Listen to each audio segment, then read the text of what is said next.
Okay, so we are doing kind of a little review before you take your iReady assessment. And this question is asking us to find the slope of the line. We have two ways to find slope. We can find 2 points and use the slope formula, or we can use rise over run. Either way, you need to find the points. So 1 point is the origin 0, 0. If I go up this line, the next point I can use is here at 2. These are counting by 4, 8, 12, but this would be 6.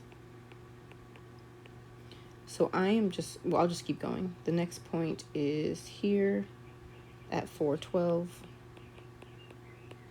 And then the next point I can use is here at 6, 18. Rise over run is easy for me, so I am just going to go rise, run. So my slope, I go up 1, 2, 3, but I'm not counting by ones, I'm counting by 2, so I go up 2, 4, 6, and I go to the right, 1, 2. We are counting by ones here, so 6 over 2. My slope is 3 over 1. Now, what does the 3 stand for and what does the 1 stand for? So 3 is my y-axis, which is up and down, vertical, and that is money, so that's $3.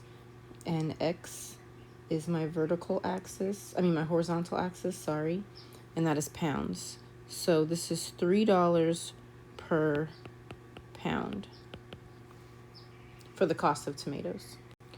What does the slope mean? Tomatoes cost $3 per pound.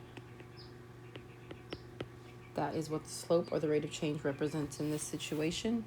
This is exactly what the first 2 questions are going to look like on the iReady assessment. We're going to do one more and then that's it.